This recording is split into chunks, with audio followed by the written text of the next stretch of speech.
ठंड ज्यादा तेज नहीं थी। बारिश की बूंदें हल्की थीं, मगर उनके गिरने में एक अजीब सी ठंडक छुपी हुई थी। सेंट पेट्स कॉलेज के अंदर स्टूडेंट्स अपनी तालीम में मशरूफ थे।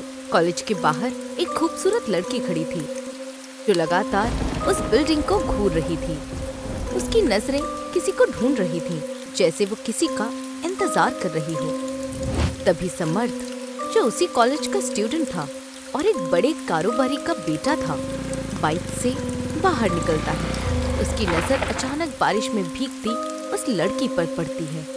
मैडम, ठंड भले ही हल्की हो, लेकिन बारिश की बूंदें आपको बीमार कर देगी। ऐसे भीगना अच्छी बात नहीं है। लड़की ने समर्थ को रहस्यमय अंदाज में देखा। उसके होठों पर हल्की सी मुस्कान आई। उसकी आंखों में चमक थी, जिसमें चाहत और एक अनकहा सा डर था। समर्थ का बर्ताव पहले से ही अय्याश था। उस नजर ने उसके तेवर बदल दिए। वैसे आपका नाम क्या है? मैंने आपको पहले भी यहाँ देखा है।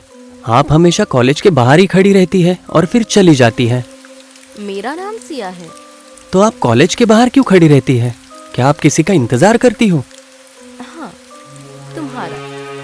मैं सिर्फ तुम्हारी वजह से यहाँ खड़ी हुई थी और आज तुम्हारी नजर मुझ पर पड़ ही गई। जब से तुम्हें देखा है, मेरे ख्वाबों और ख्यालों में बस तुम ही हो। समर्थ के होठों पर मुस्कान फैल गई। वो बाइक से उतरा। तो तुम ये कहना चाहती हो कि तुम्हें मुझसे प्यार हो गया है? सिया ने कुछ नहीं कहा। उसकी आंखें, होठों की हल्की हरकत और धीमी मुस्कान ने वो सब कह दिया जो शब्दों में नहीं था।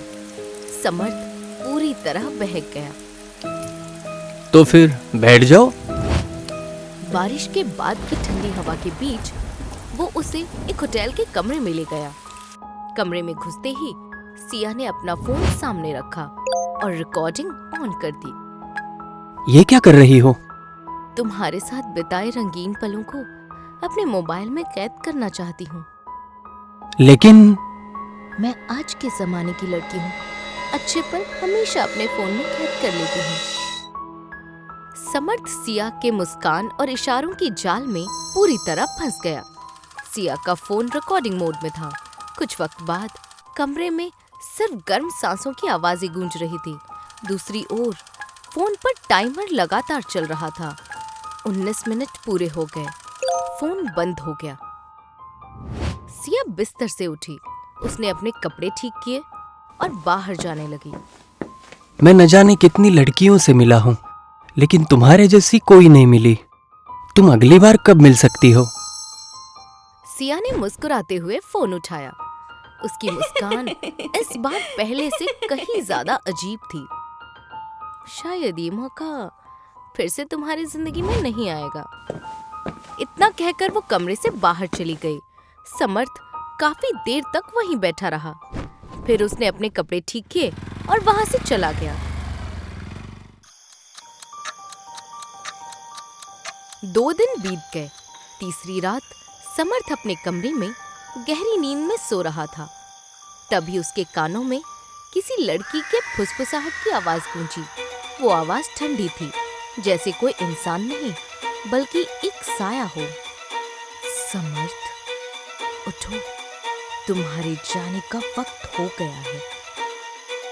समर्थ ने जैसे ही अपनी आंखें खोली, सामने का मंजर देखकर उसकी आंखें फटी की फटी रह गईं। उसकी चीख पूरे बंगले में गूंज गई।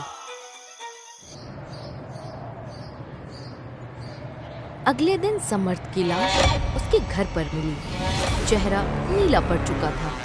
आंखें खुली हुई थीं, जैसे मरने से पहले उसने कुछ ऐसा देखा हो जिसे उसका दिमाग सह नहीं पाया हो। और उस कमरे में जहां उसने आखिरी सांस ली थी, वहां एक ठंडी खामोशी अभी भी 19 मिनट गिन रही थी।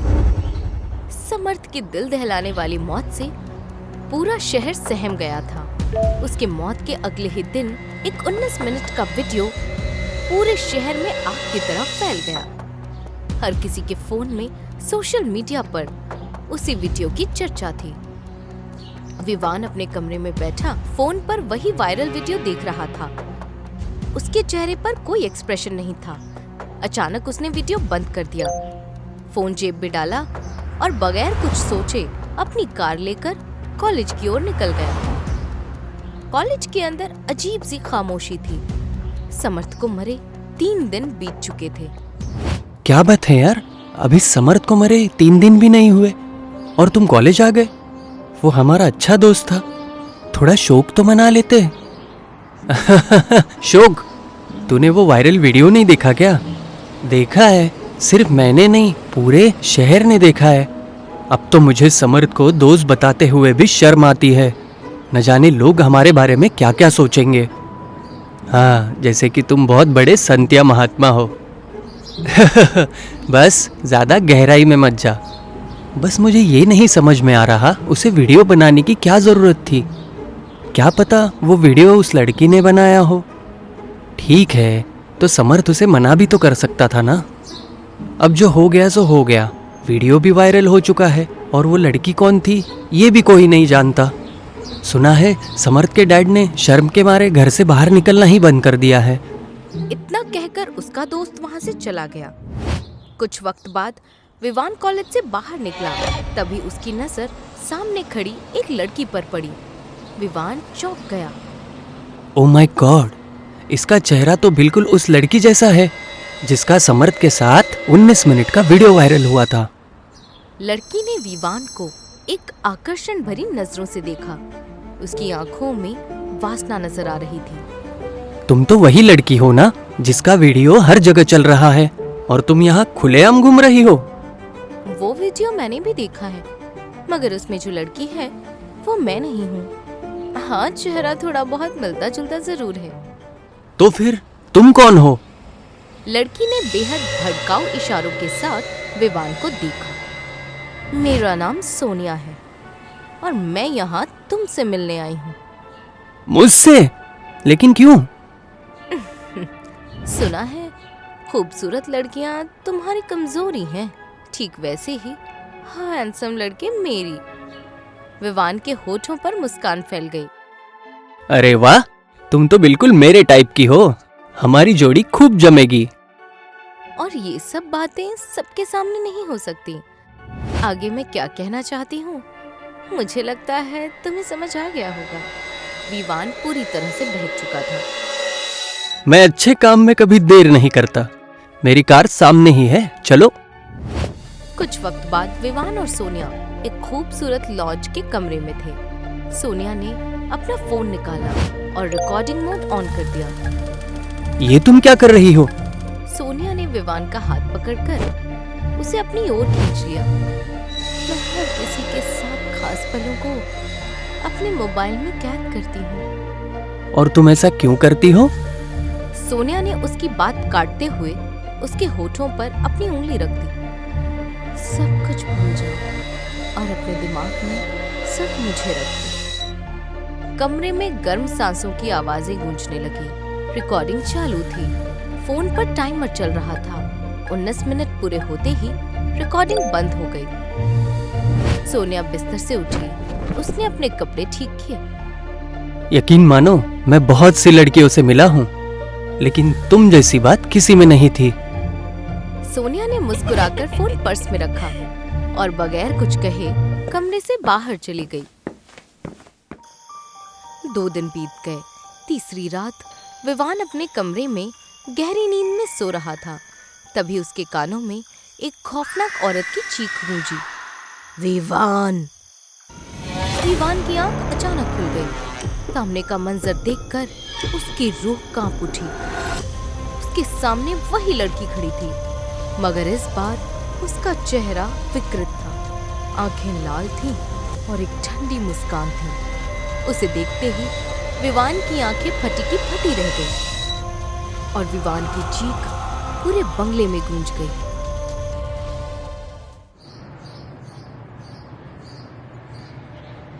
अगली सुबह विवान की लाश भी समर्थ की तरह मिली। शरीर पर कोई जख्म नहीं था, मगर चेहरे पर जमे डर ने सबको हिला दिया। पूरा शहर फिर से दहल उठा था और अगले ही दिन विवान और सोनिया का 19 मिनट का वीडियो भी वायरल हो गया। मानो मौत से पहले के 19 मिनट अब एक श्राप बन चुके थे। विवान की मौत का मामला इंस्पेक्टर यज्ञवीर के पास पहुंच गया। यज्ञवीर एक बहुत ही अच्छा अफसर था जो हमेशा सच्चाई पर यकीन करता था, किसी अंदाजे पर नहीं। वो अपनी टेबल पर बैठा हुआ था। सामने विवान और समर्थ की फाइलें खुली पड़ी थी। टेबल पर रखा फोन चल रहा था जिसमें वही 19 मिनट का वीडियो बार बार प्ले हो रहा था।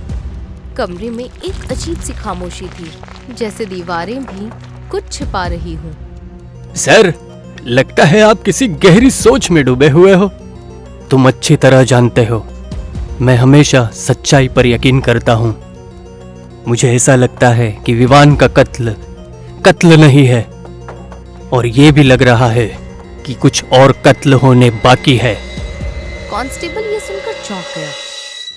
सर, आप ये बात इतने दावे के साथ कैसे कह सकते हैं? 19 मिनट के दोनों भी वीडियोस में जो लड़की दिखाई दे रही है वो एक ही लड़की है। वही अलग अलग लड़कों के साथ वीडियो बनाती है और कुछ समय के बाद उन लड़कों की मौत हो जाती है। सबसे पहले मुझे इस लड़की की जानकारी चाहिए। जितनी जल्दी हो सके इसकी जानकारी निकालो। कांस्टेबल तुरंत वहां से चला गया। शाम को कांस्टेबल वापस लौटा। उसके चेहरे की हवाइयां उड़ी हुई थी। सर, मैं जो जानकारी निकाल कर लाया हूँ शायद आप उस पर यकीन नहीं कर पाओगे। इंस्पेक्टर यज्ञवीर चौंक गया।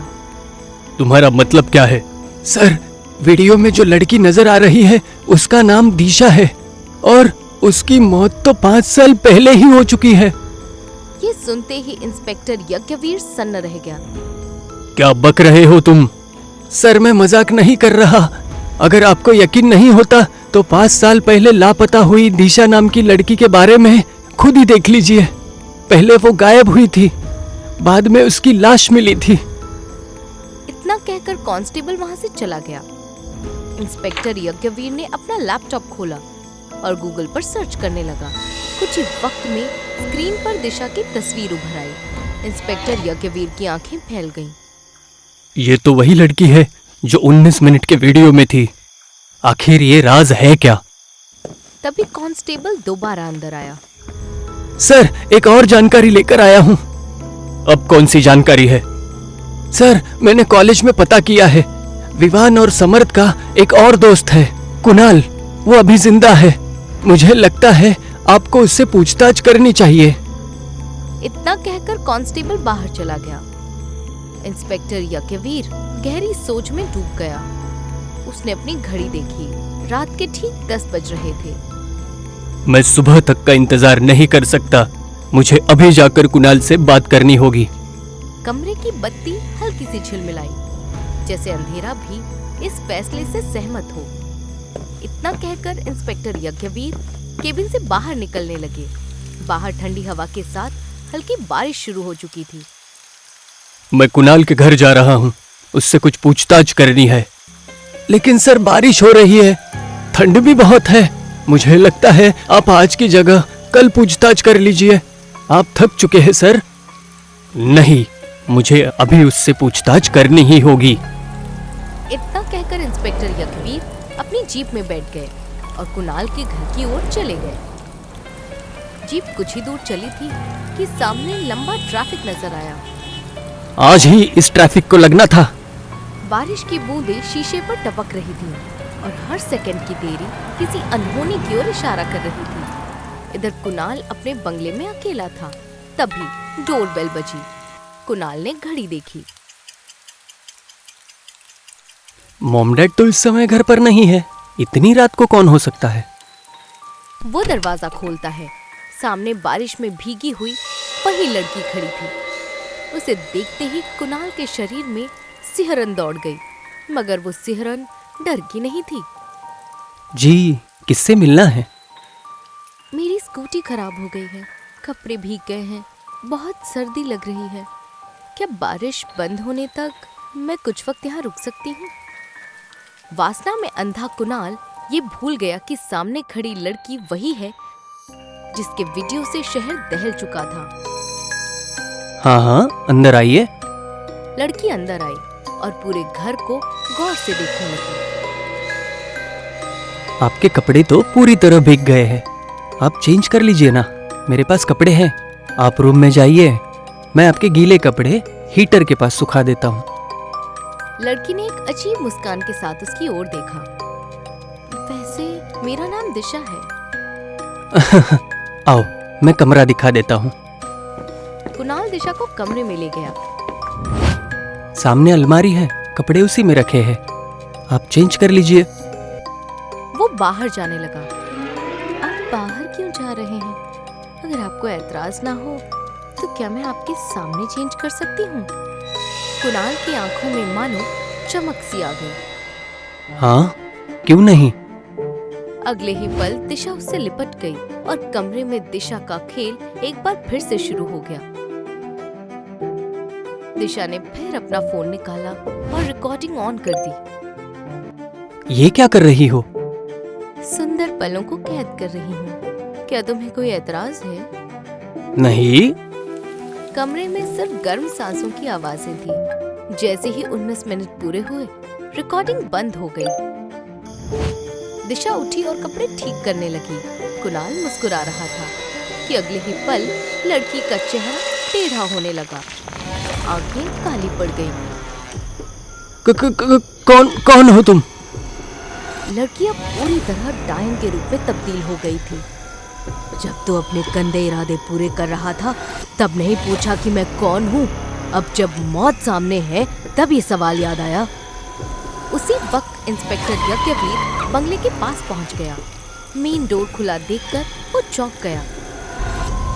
इतनी रात में दरवाजा खुला है, मुझे ये ठीक नहीं लग रहा। जरूर कुछ तो गड़बड़ है। वो दौड़ते हुए अंदर गया। अंदर से कुणाल की चीखें सुनाई दे रही थी। इंस्पेक्टर जैसे ही कमरे में पहुंचा, उसके सामने कुणाल की लाश पड़ी थी, वो भी बेहद दर्दनाक हालत में। और उसके सामने खड़ी थी वही डरावनी लड़की। इंस्पेक्टर के हाथ से पिस्तौल छूट गई। लड़की पूरी तरह से भूतिया रूप में थी। मैं जानती हूँ तुम्हारे मन में बहुत सवाल हैं। डरो मत, मैं तुम्हें नहीं मारूंगी। मैंने जिन तीनों को मारा है उनकी सच्चाई तुम्हें जाननी होगी और तुम्हें ये सच्चाई दुनिया को बतानी होगी। उसकी आंखों से आंसू बहने लगे। उन तीनों को मैंने उनके पिताओं के पापों की सजा दी है। अब मोबाइल निकालो और सब रिकॉर्ड करो। डरते हुए इंस्पेक्टर यज्ञवीर ने फोन निकाला और रिकॉर्डिंग ऑन कर दी। कुछ साल पहले एक कॉलेज फंक्शन में समर्थ, विवान और कुणाल के पिता, तीनों बड़े बिजनेसमैन की नजर मुझ पर पड़ी। मेरा नाम दिशा था। मैं एक मामूली खानदान से थी और मुझे नौकरी की जरूरत थी। उन्होंने नौकरी का लालच दिया और ऑफिस में उन तीनों ने मेरा बलात्कार किया और वीडियो बनाया ब्लैकमेलिंग के लिए और मुझे बार बार बुलाया। दर्द और बेइज्जती से टूटकर मैंने खुदकुशी कर ली। उसकी आवाज भारी होती चली गई। मरने के बाद मेरी रूह नहीं गई। मैं उसी 19 मिनट में अटक गई। मैं लौटी पिताओं से नहीं, उनके बेटों से बदला लेने के लिए। पहले मारा और फिर बदनाम किया। यज्ञवीर ने पूरी सच्चाई रिकॉर्ड की। अगले ही दिन तीनों बिजनेसमैन गिरफ्तार कर लिए गए। केस बंद कर दिया गया।